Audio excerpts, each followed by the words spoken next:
Amigos, ¿cómo están? Bienvenidos a Radio Uruguay, bienvenidos a La Máquina de Pensar. Estamos llegando al jueves, el último día aquí en La Máquina de Pensar. Saben que vamos de lunes a jueves con Ray Bradbury, una semana que ha estado un poco salpicada Ray Bradbury no se hubiera enojado si le hubiéramos dicho que un día no hablamos de él porque estaba la legalización de la marihuana. De todas formas, logramos grabar un programa con Pablo Capana, un especialista en ciencia ficción. De hecho es un escritor argentino que fue el primero que publicó un ensayo sobre ciencia ficción en el año 66, y hablamos con Pablo Capana sobre Ray Bradbury, y lo vamos a poder pasar la semana que viene, pienso que quizás el lunes o el martes.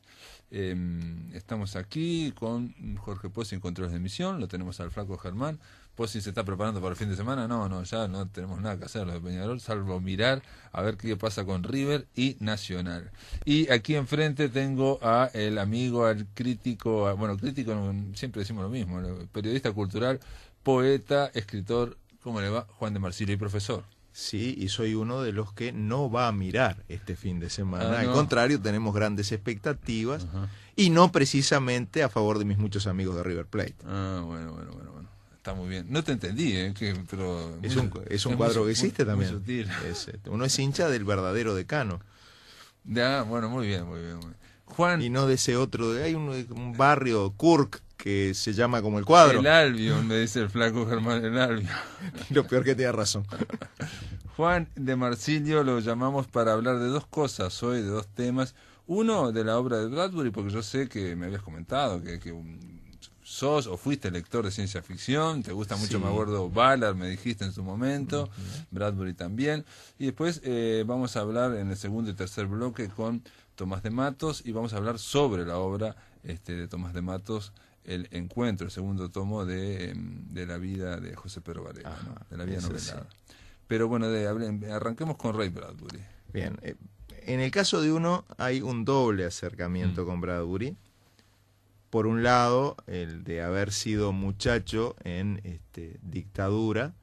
A nosotros acá en el Río de la Plata, nosotros podríamos decir que en los 60, 70 y 80, Bradbury hizo parte de la educación sentimental de la muchachada que leía, llegándonos en esa cosa fabulosa a la inmensa mayoría de nosotros, que era la colección Minotauro. Claro.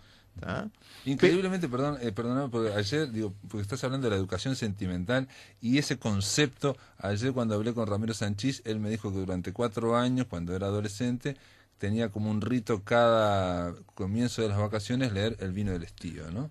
Entonces, ese concepto, la educación sentimental que tiene que ver con la adolescencia, con el ingreso. De varias generaciones, que vivieron en un Uruguay, primero, muy augural a la vez que muy violento. Me refiero al Uruguay de los 60, cuando yo era un guricito, chico. Y terriblemente represivo en la dictadura y terriblemente esperanzado en los 80, aunque empezó esa cosa que más Lía captara tan bien en aquella Canción del Bajón, allá por los 80 y largo, después de la ley de caducidad. Esto es, el modo en que incidía la lectura de Bradbury, en el modo de sentir, de pensar, de leer de uno, fue distinto según el tiempo en que nos pegara. Por un lado eso, y por otro, obviamente, el abordaje desde el aula, y la constancia propia y de muchos queridos colegas de que, si bien debe haber ahora autores más actuales que Bradbury, que cumplan esa misma función, y tal vez en su cuerda tan bien como Bradbury, sin embargo en el aula funciona y mucho. Sí. Ayer nos decía la profesora Vanina Arregui que seguía funcionando. A mí me contaba los otros días una querida colega, la profesora Lelia Moreira, de estar dando clase en un nocturno con muchachada de 20 y pico, 20 y largo, alguno de 30 y poco, y de la gurizada saltarse olímpicamente el timbre, que es todo un homenaje. Y eso a veces es un homenaje al docente, la colega de la que te hablo da la talla como parece homenaje, pero además al autor con el que estás trabajando. Es decir, ese tipo de cosas el mejor docente no las logra con cualquier material. Exacto. Entonces, en principio eso, marcar la vigencia. Segundo, marcar lo que fue descubrir ese Bradbury que no es ciencia ficción, pues es un autor mucho más amplio que eso. Se da la curiosidad de que yo la semana pasada le regalé a mi párroco un precioso librito de poemas, ensayos y artículos, más que nada poemas de Bradbury, que se titula algo así como Libro para orientar a los sacerdotes, pastores y rabinos desorientados. Es muy simpático el libro. Ese aura de, podríamos decir, espiritualidad laica que emana Bradbury, esa atmósfera que hay. Porque en última instancia no predica ningún credo positivo, pero era una excelente vía de entrada, no sectaria, no fanática, a un montón de cosas que sí le darían un contenido no hipócrita, no acartonado, esa palabra que tanto se cacarea, de los valores. Y eso muchas veces en textos que no eran para nada de ciencia ficción. Tú mencionabas recién El vino del estío, por ejemplo. Es decir, toda esa veta de evocación costumbrista de los Estados Unidos de los años 20, previos a la depresión, y de los 30, de durante la depresión, es riquísima literatura en la cuentística y en la novelística de Bradbury. Y muy a menudo, por preferir la ciencia ficción, y cosa curiosa, para el lector de ciencia ficción más fanático de Estados Unidos, Bradbury no es de primera fila. No. Por dedicarse a hacer eso, dedicarse a hacer eso que se llama ciencia ficción soft o blanda o no rigurosamente científica. O fantasía o demasiada poesía y poca ciencia. Que yo diría que hace poesía ficción. Cuando uno piensa, por ejemplo, en Ilia, ese maravilloso primer capítulo cuento de Crónicas Marcianas, cuando el marciano sale a matar al terrestre que llega en la primera expedición, del cual su mujer está enamorada en sueños, y lo mata con una pistola que dispara abejas envenenadas, abejas metálicas envenenadas. Eso es maravillosamente poético. Uno podría decir que hace poesía ficción como cuando uno lee, ponele a Stanislaw Lem, ese gran polaco, uno debiera decir que no hace ciencia ficción, sino que epistemología ficción, o nociología ficción, hasta metafísica ficción. Sí, eso te va a decir filosofía. Sí, sin duda. Pero en toda la serie de novelas y cuentos de la infancia, algunos de ellos con ingredientes fantásticos, como es La Feria de las Tinieblas, por ejemplo, o en toda la cuentística mexicana, uno piensa en ese cuento maravilloso que es el maravilloso Traje color helado de vainilla, que es un cuento del amor, la inocencia y la pobreza, maravilloso, a la altura de lo mejor de O. Henry en esa cuerda. En los cuentos irlandeses que escribió a raíz de la experiencia de ir de libretista de la versión de Moby Dick de John Huston. Él fue libretista, ¿seguro? Eso no lo dijimos, fue guionista de esa película de Moby Dick con Gregory Peck, me acuerdo. Irlanda le pegó fuerte. Hay en Las Maquinarias de la Alegría un cuento maravillosamente triste, conmovedor sin ser sensiblero, El mendigo del puente O'Donnell, que yo se lo recomiendo a cualquiera. Entonces, es mucho más que un autor de ciencia ficción. Ajá. Y cuando hace ciencia ficción, no pierde, conserva esa poesía, esa magia, esa compasión humana. Eso por un lado. Por otro lado, marcar que es una lectura muy recomendable para izquierdistas no eclécticos y para izquierdistas doctrinarios. Porque, te explico por qué. Una cosa es teoría, otra cosa es ideología y otra cosa es doctrina. Tú sabes que yo soy militante católico y militante político de izquierdas. Milito en un partido marxista, yo soy socialista.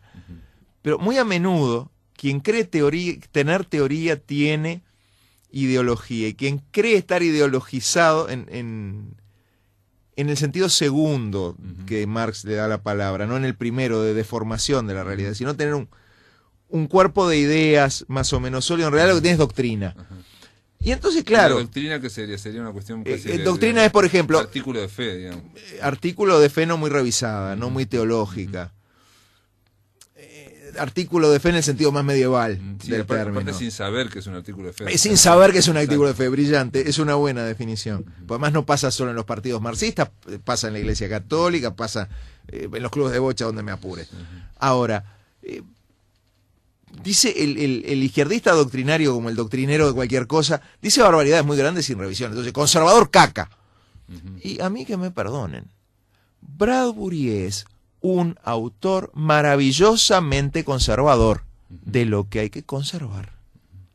Esa descripción de la vuelta a la infancia en un pueblo de Norteamérica rural de los años 20, en la tercera expedición de Crónicas Marcianas, la pena con la que sepultan a esos hombres a los que matan los marcianos por no poderse comprender,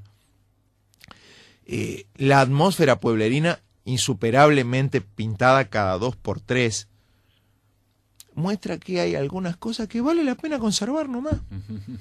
Entonces, en ese sentido, el conservadurismo es un valor sano de respetar, es decir, cuando no se pasa de castaño oscuro. Eso es lo que trataba de decir Borges en el famoso prólogo Sí, a Crónica exactamente. Marciana, diciendo que más allá de la invasión de Marte están, ¿no?, las tardes polvorientas en un pueblo de no sé cuánto y el tema de la angustia existencial de estar, ¿no?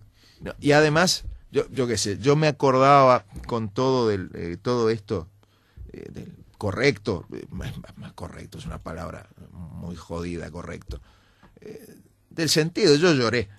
Homenaje a Mandela. Incluso cuando se critica el hecho de que Mandela, para lograr la igualdad, haya tenido que renunciar a su sueño socialista. Eso se critica porque no se estuvo en los zapatos de Mandela, más allá que es rigurosamente cierto, desde mi punto de vista. Pero el manejo de lo negro en Un camino a través del aire de Crónicas Marcianas, o en otro cuento marciano, ahora yo no recuerdo el título, que no lo incluyó en ese volumen, pero ese cuento en el que los sobrevivientes blancos llegan a un Marte colonizado por los negros. No un Marte en el que los negros vuelven a morir todos en la guerra mundial, como pasa en Crónicas, sino un Marte en el que los negros tienen la sensatez de quedarse. Entonces, claro, los están esperando con cuerdas para devolver lo que hacía el clan. Hasta que ven llegar al primer desgraciadito que sale de la nave, cascoteado, huido de una catástrofe nuclear, y se les termina. Eso es maravilloso. Después de kilos de cosas que leer en Bradbury, es uno de los mejores intercaladores de poesía en la narrativa. Por ejemplo, de nuevo, Crónicas Marcianas en eso, en Vendrán lluvias suaves, cómo intercala ese poema de Sarah Teasdale, que habla de un mundo desolado y sin gente. Lord Byron también. Bueno, sí, a cada rato. Y de nuevo, maravillosamente la cita que corre por cuenta de Spender, ¿no? El rebelde de la última expedición, el hombre que es tan renegado como los blancos que se hacían indios, en definitiva. Porque además, el modo que revive en clave en Crónicas Marcianas, la conquista del oeste, pero al mismo tiempo el modo en que altera lo histórico. Esto es, esos humanos que vuelven a morir en la guerra, sin sentido, la vuelta refundacional de ese padre con sus hijos en un picnic de 1 millón de años, el asumir que hay que cambiar, los marcianos somos nosotros ahora, dice mucho, dice mucho. Y también yo creo que, bueno, eso es una cuestión de la ciencia ficción. Ahora estoy pensando también en Soy Leyenda, la idea de sacarte del centro de la Tierra, de sacarte del ombligo de la humanidad y decir, mirá que la humanidad se puede terminar. O mirá que la Tierra se puede explotar y vos podés verla de afuera, ¿no? Exacto. Entonces eso te hace ver las cosas en otra perspectiva, ¿no? De que todo el mundo es... Enseña humildad. Siempre fue humano y todo va a ser humano, ¿no? Esto tiene... Enseña humildad. Yo pensaría también, ahora no recuerdo el autor, esa maravillosa novela de refundación de humanidad que es La Tierra Permanece, ¿no? Después de una catástrofe, bueno, hay que repoblar y hay que repoblar partiendo desde cero, volviendo a cazar, a ser primitivo. Pero hay más cosas. Bradbury es inagotable. Fahrenheit 400. Bueno, por Dios. Porque además Cuando vos das Fahrenheit 451, Ujú. siempre hay gurizada que dice, mi Dios, esto está pasando y sin necesidad de que los bomberos te quemen los libros. Ah, mirá. Sí, sí. Por supuesto, Es siempre... increíble que digas eso de que ahora quizás esté más actualizado Fahrenheit 451, por lo menos para los gurises que Sí, hace por Dios. 30 años. Porque ¿no? no 40 se años. necesita toda esa Ujú, violencia. ujú. Igual, uno también se hace el mito de que era mayoritaria la gente que leía y creo que eso no ha pasado nunca. Ah, no, claro. Uno se entusiasmó, uno era el famoso hombre del siglo XX, a mí me tocó de chiquito eso. Ajá. Entonces pensaba que con un viento en la camiseta bárbaro íbamos a lograr todo ese tipo de cosas. No es que renuncie uno a eso, pero asumo que no se logró tanto como uno creía. Y cuando das vos Fahrenheit 451, ¿hay otras reacciones con respecto a Crónicas Marcianas, por ejemplo? Crónicas Marcianas funciona mejor, es mucho Funciona más mejor. poético, Sí, sí, sí, mucho sí. más poético. Es más largo Eh, Fahrenheit también. Dar novela es muy difícil. Te podés apoyar mucho con la película de Truffaut. Hay gurises que se dan cuenta del hallazgo de que Julie Christie haga los dos papeles, ¿no? El de la esposa de Montag y el de Clarice McLellan. Que en eso No me acuerdo de eso, no me hace acuerdo. los dos papeles opuestos. Lo de la señora que llega a traicionar a su marido porque está Sí, comprada lo por el denuncia, sistema. sí, sí. Y la muchacha que es deshecha por el sistema porque es todavía fresca, natural. Es todo un hallazgo de Truffaut en ese sentido. Funciona mucho más, Crónicas Marcianas, funcionan mucho más cuentos del hombre ilustrado. La Pradera funciona muchísimo porque alguna vez me ha pasado que algún gurí dijera, sí, tiene razón, somos unos malcriados. Y no es pequeña cosa eso. Pero además hay otras cuestiones que Bradbury sabe trabajar. Bradbury sabe trabajar terriblemente el horror. En Usher 2, cuando el millonario que ha reconstruido su casa de fantasía, que se la vienen a clausurar, porque ahí tenés el punto de enganche entre el universo Fahrenheit 451 y el universo Crónicas Marcianas, es coherente Bradbury en ese sentido. Después de mostrarle toda la función al inspector, lo empareda como en el barril de Amontillado y le termina diciendo, diga por favor, por amor de Dios, Montresor. Y el tipo lo dice sin tener la más pálida idea de la ironía que ello implica y que lo van a emparedar igual. Sí. Bueno, y Usher tiene que ver con la caída de la casa de claro, Usher de Poe, Poe, ¿no? obviamente. Eso es maravilloso. Pero incluso el tema de la crueldad infantil.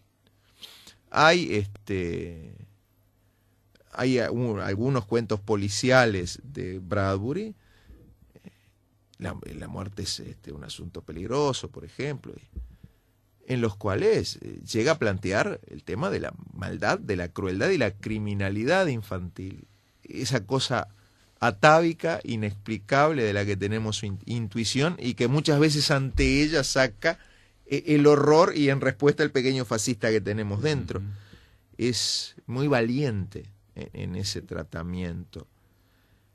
Y bueno, sin fin de cosas, el humor de Bradbury. El humor de Bradbury. Cuando uno piensa en el cuento de Walter Grip que se queda solo, cuento capítulo, es extraña la forma de construir Crónicas Marcianas. Es una novela por cuentos. Sí. Podríamos Sí, decir. sí. Por no entrarnos en complejidades estilísticas. Claro, porque hay algunos que plantean que puede ser leído como una novela. Bueno, y Renzo Rosselló aquí escribió Las Furias, publicado por Estuario, y él decía que el modelo era el de Crónicas, pero yo le decía que eran cuentos. Bueno, pero para él, sí, son cuentos, pero que pueden verse en un universo, no son cuentos del mismo universo. Tal vez lo que te indica que sean cuentos vertebrados en un universo es, por un lado, la reaparición de personajes, de la cuarta expedición, sobre todo, para mostrar el fracaso que ha sido ese sueño de conquista, por un lado eso, y por el otro, el hecho de que tú te encontrás en otros libros de cuentos, otros libros de temática marciana, como el que yo aludía recién, que no entran en el hilo. Pero yo te decía el humor, cuando uno lee el cuento de Walter Grip, que no llega a tiempo a huir de Marte y se queda solo. Y cuando encuentra a la mujer que encuentra, pobre tipo, gorda, consumista, y en un cuento tristísimo como es Los largos años, acerca del Dr. Hathaway de la Cuarta Expedición, al que se le muere su familia y se reconstruye una familia robótica para que lo acompañe. Los expedicionarios que vuelven de investigar el sistema solar exterior le dicen que se han encontrado un tal Walter Grip que les dice que no, que él se queda solo ahí. Llega a ser un humor muy efectivo y a la vez piadoso y amargo. En los cuentos mexicanos y en los cuentos irlandeses campea maravillosamente, un humor de una gran ternura. Por eso yo te lo parangonaba con ese otro norteamericano que hay que leer, que es O. Henry. O. Henry, gran cuentista. No, pero además por manejar sin edulcoramiento esa cosa que es la ternura. Porque el pelito que hay que romper para caer en la sensiblería es muy finito. Y bueno, de hecho a Ray Bradbury algunos lo han acusado, digamos, de haber caído o de tener digamos, ciertas poses como poéticas medias, no es, a ver, no muy original. La poesía propiamente dicha no es su fuerte. El modo en que insufla de una atmósfera poética sus narraciones, creo que es su fuerte. Pero de todas formas, no las imágenes cuando escribe poesía, digamos, o poéticamente en la prosa. No ciertamente, es la atmósfera, más bien. Y ya te diría, yo en lo personal tengo un defecto para hablar de Bradbury. Te encanta. Soy hincha. Bueno, muy bien, Juan de Marsilio, espérame aquí, vamos a una pausa. Pero ¿cómo después no? Vamos a continuar. Aquí estamos en la máquina de pensar, amigos, hablando con Juan de Marsilio. Después vamos a ver si conversamos con Tomás de Matos. En el aire de Radio Uruguay, La Máquina de Pensar.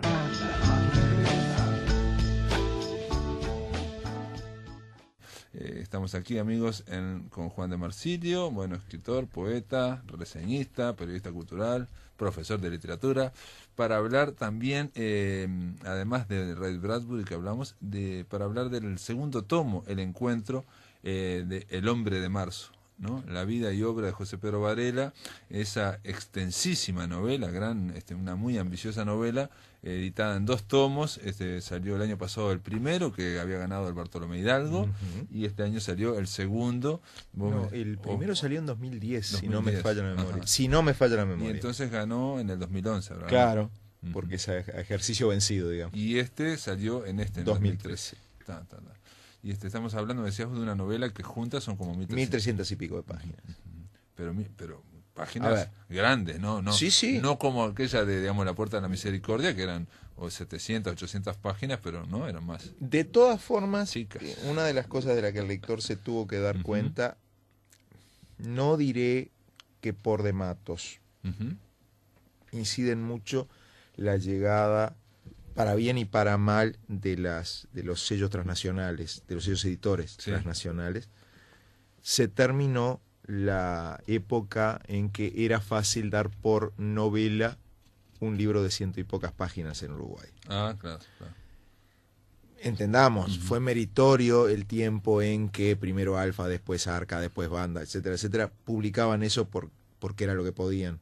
Fue sumamente meritorio. Tenemos a tipos como Galmés y Banquero, son de esa época, paz descanse y no le terminaremos de pagar nunca lo que le debemos a Eber.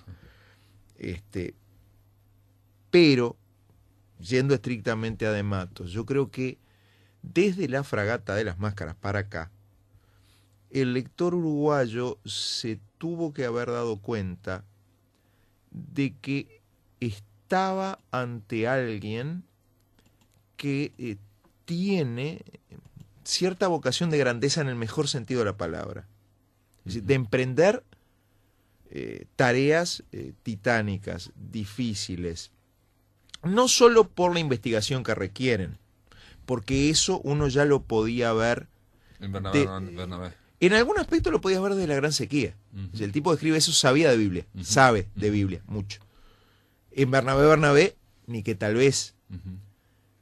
Ya en Bernabé, florece eso en la puerta de la misericordia, se ve la capacidad de ser cuestionador, de ser iconoclasta, lo que le hace decir a Don Frutos, conversando con Josefina Pegui, hubiéramos tenido mucho menos problemas si Don José hubiera sido menos obcecado. Sí, sí. O menos empecinado, ¿no? Algo así, no me acuerdo estrictamente el término.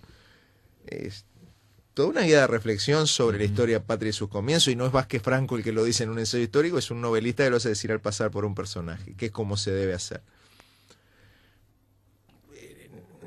Veamos que, como dicen en 33, ni que tal vez es enorme el trabajo que hace en la Fragata de las Máscaras de releer Benito Sereno de Melville desde otro punto de vista. Sí. Y que también en su momento fue horrorizante. Sí, en su momento, pero aparte muy actual o digo referido con cosas que pasaron en el Cono Sur en los 80, ¿no? Pero en esa novela, la Fragata de las Máscaras, se le acusó o se le criticó en un momento su extensión, y él en la última versión lo que hizo fue ampliarla. Y eso a mí me gusta. A un hombre que hace eso yo le tengo que tener respeto. Le agregó 70 páginas más, iba a sacarle unas páginas. Yo calculo que un hombre que se atreve a hacer eso, para que yo le pierda el respeto, tiene que pegarle a la mujer o mandar a los hijos a pedir o alguna cosa de esas. A eso me refería con el tema de la grandeza. Y entonces, cuando retoma a Josefina Pegui de Narbonne como interlocutora en El hombre de marzo, ¿cuándo se atreve a hacer que la viuda de Varela recuerde que, hablando de su Jesús y su catolicismo de ella, llame a Jesús tu hombre de diciembre? Para marcar la fe laica y humana que Varela tenía en Cristo. Y entonces, ya con eso solo, te tira eficazmente la idea de que de algún modo, con el sacrificio que hace de trabajar para la torre, a sabiendas además, sin dejarse obnubilar jamás del todo. El sacrificio y el escándalo, ¿no? Por Dios. Hay un escándalo, digamos, ¿no? Digo, incluso hasta interno, ¿no? Mental. Sin duda. Que hay que atravesar mucho espacio ideológico para estar tan seguro para decir, bueno, ciertamente. A ver, después de haber sido uno de los desencadenantes de la sonada de Plaza Matriz en las elecciones que dan comienzo al año terrible. Un principista de aquellos. Y decía que hay mucho de crístico en esa renuncia, en ese construir en la agonía física el inicio de nuestro sistema educativo. Es maravilloso el juego de distancias. Primero, la distancia epocal en la ficción. Josefina Pegui entrevista a los que recuerdan a Varela hacia la época de Idiarte Borda, es decir, 20 años después, más o menos, de los hechos varelianos. Los papeles de los Narbondo Pegui le llegan a MR, estos últimos papeles, en el 19 en la ficción, 40 años después. MMR los publica en la ficción en el 69. Y aparte, digo, estamos hablando... Y nosotros lo leemos en 2013, claro, ya con todas esas épocas pasadas. Y es una novela que en realidad no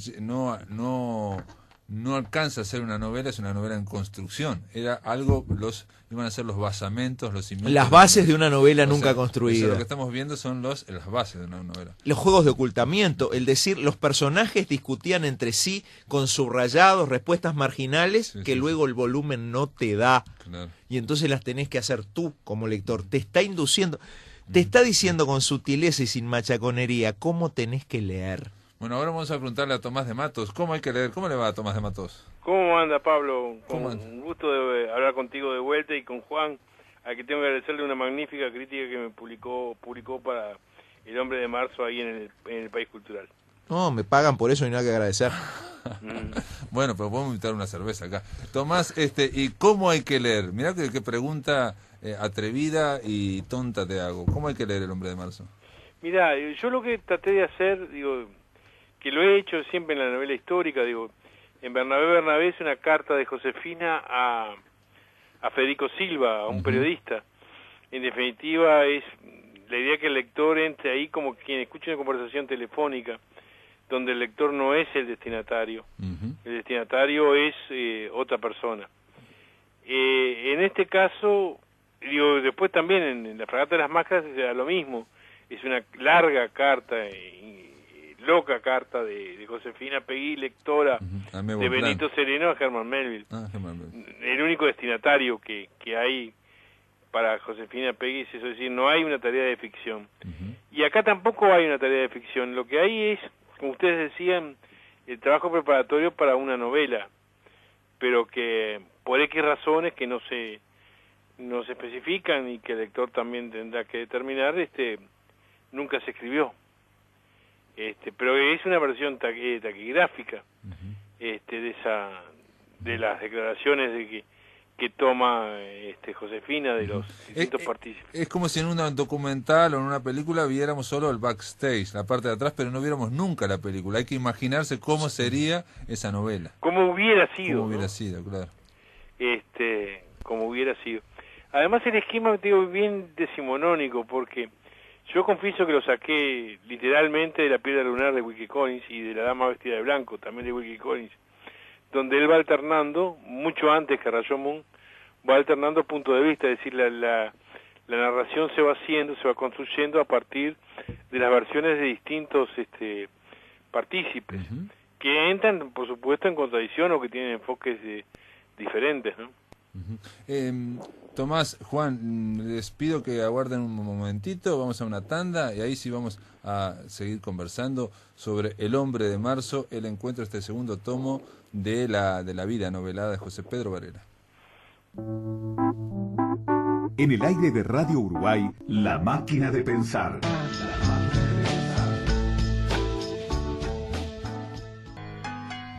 Amigos, continuamos aquí en La máquina de pensar, estamos conversando con Juan de Marsilio aquí en estudios y con Tomás de Matos allá en Tacuarembó sobre esta novela El hombre de marzo.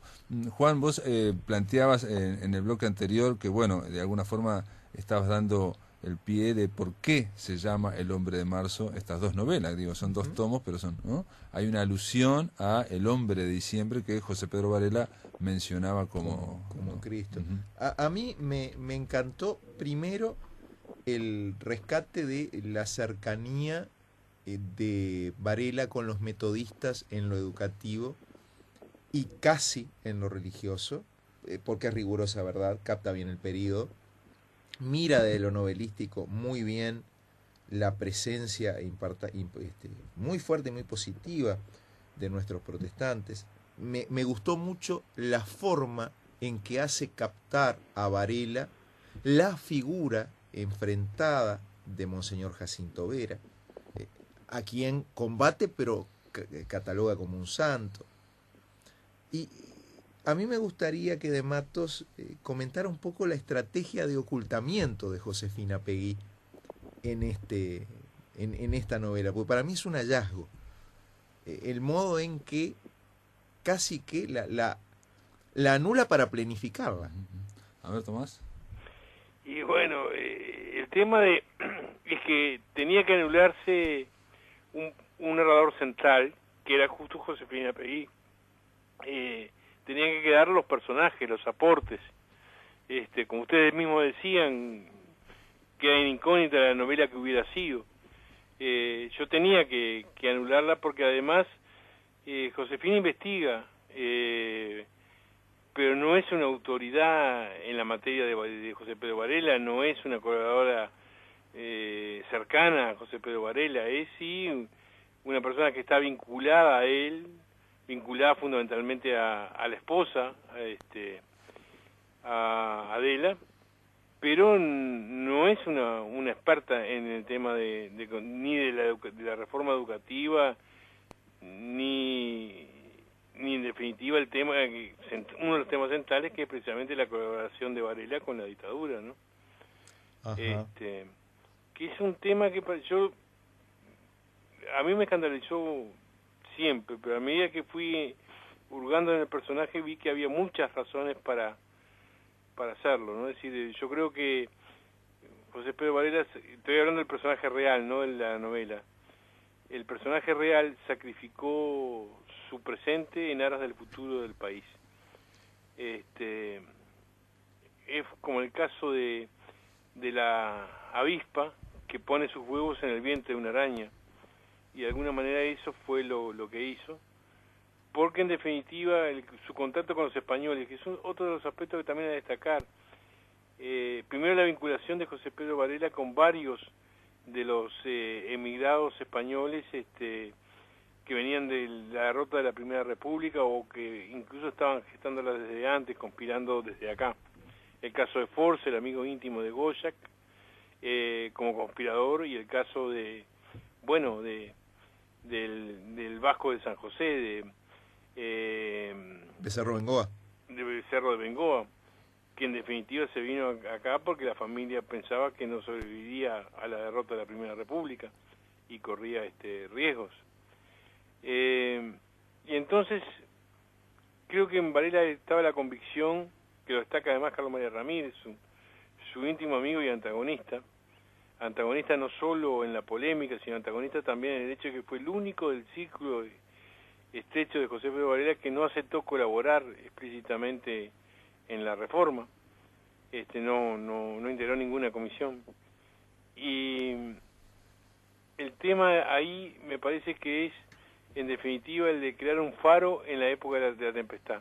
Lo dice Carlos María Ramírez, ¿qué sería de nosotros si hoy, en medio de la tormenta, estamos hablando de la época de Santos, está hablando él, mejor dicho, Ramírez, en la época de Santos, y estoy hablando del verdadero Ramírez, no del personaje.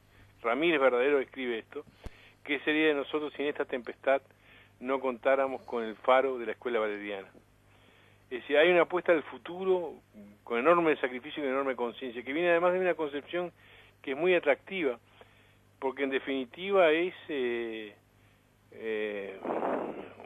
un poco el distinguir varios plazos de la historia, ¿no? Es decir, considerar que la historia que nosotros nos manejamos habitualmente es la historia de la política militante, es el espejo de las aguas, la superficie, que depende de causas mucho más profundas, que no hay que estar a esas olas de la superficie, sino tratar de actuar sobre las causas perdurables. Eso está clarísimo en la legislación escolar, en la introducción a la legislación escolar, ¿no? Entonces, a mí Varela me parece un personaje extremadamente lúcido.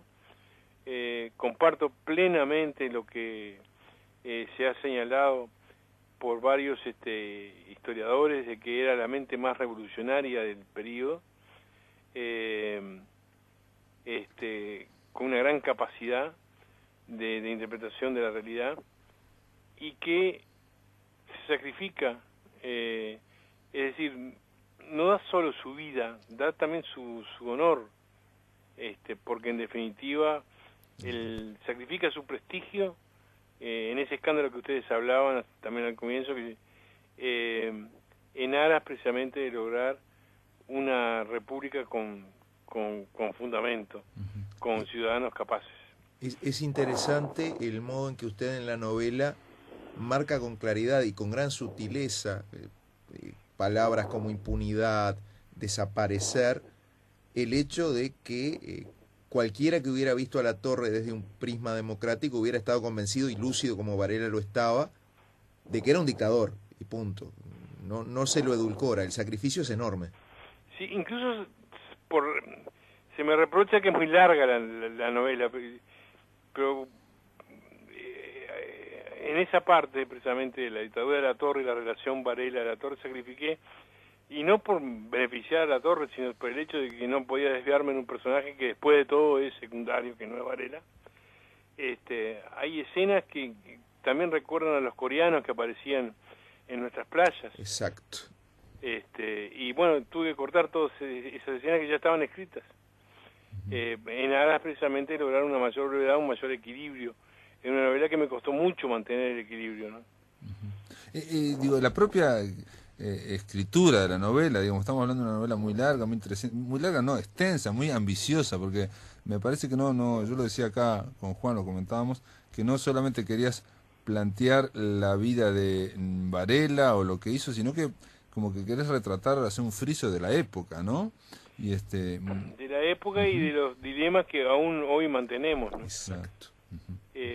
Yo una de las cosas que quería sacar era también a Varela del plano solo educativo, del plano pedagógico. Porque Varela ha sufrido una serie de reducciones. En su pedagogía se dejó solo el triángulo famoso de la universalidad de la educación a través de la gratuidad, la obligatoriedad y la laicidad. Y se omite de que era un hombre que estaba absolutamente imbuido de las nuevas ideas pedagógicas. En realidad, eso pasa siempre con los reformadores. Me acuerdo de San Francisco de Asís. Tenía una capilla, la capilla del Povereto, y en medio de eso le construyen una basílica imponente, llena de lujo. Bueno, y acá pasó algo muy parecido. En concreto hubo una polémica con Varela ya agonizando, que la sostiene más que nada Emilio Romero, con Francisco Berra.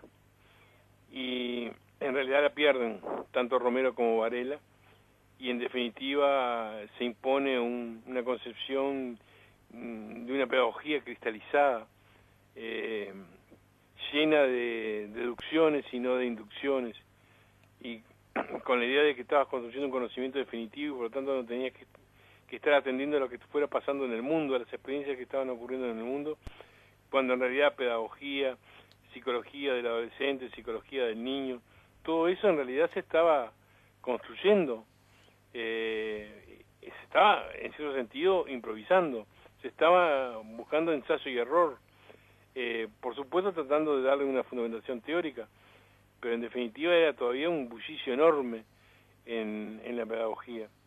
Y Varela era decidido partidario de la pedagogía activa. Bueno, eso se lo sacrifica, eso no lo vemos, pero tampoco vemos al Varela ciudadano.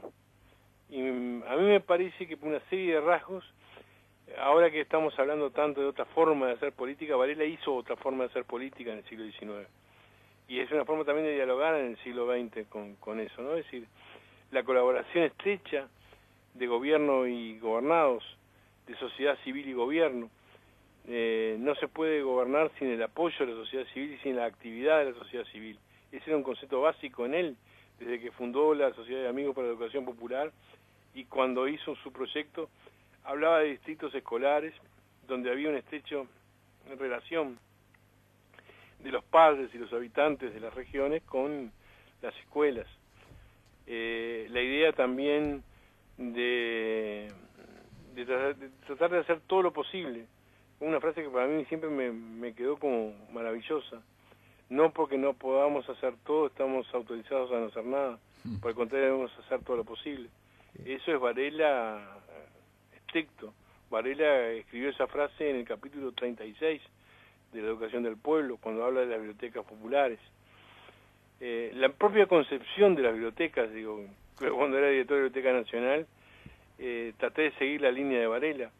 Para Varela la Biblioteca Nacional esta, que es la misma de la época de él, era una biblioteca panteón, es decir, una biblioteca que cultivaba la memoria, servía para eso, pero en definitiva, como estaba emplazada en un lugar, no carecía de la característica fundamental de toda biblioteca, que es el fermento de la instrucción, de la ilustración popular, y consideraba él que se habían de formar escuelas populares donde los vecinos pudieran acceder completamente a libros, que fueran bibliotecas accesibles y donde hubiera una donación. ¿Para qué tener un libro que ya leí si lo puedo leer en la biblioteca popular a la que la done? Es lo que dice también en bibliotecas populares.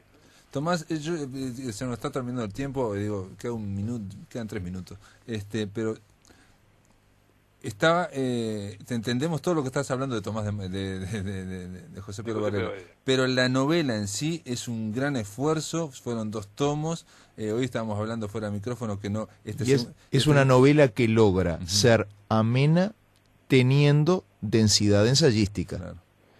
Esto es, requiere un lector paciente, no es una novela light, pero además interpela el ahora, que alguien en esta época en que tenemos que ver cuánto es benigna la biología con los candidatos a presidente, ponga en la mesa en la que están Carlos María Ramírez, ay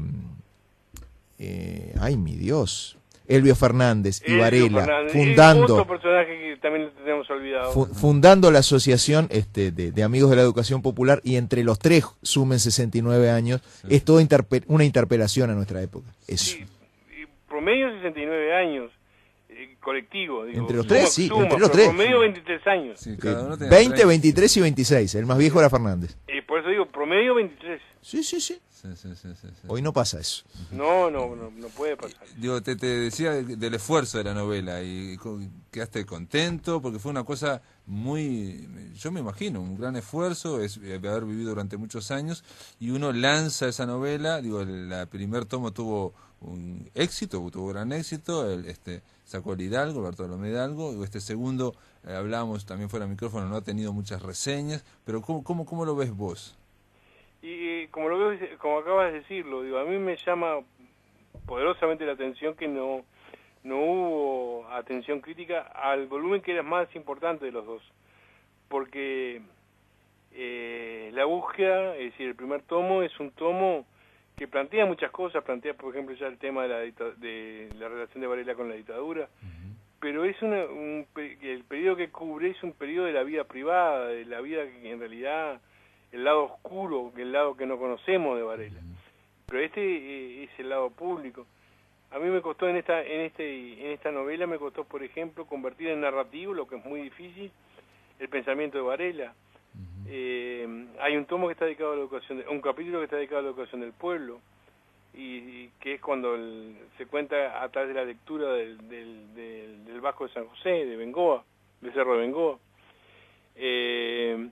Se lee también a través del Cerro de Bengoa, que Juan en su crítica tuvo, para mí, muy bien en destacar este personaje, porque es un personaje que colabora enormemente a dar la visión de Varela, porque permite, con ese estilo que tiene, permite la amenidad dentro de temas que eran realmente abstrusos, como era por ejemplo el que hicimos, que está basado fundamentalmente en la memoria del 78.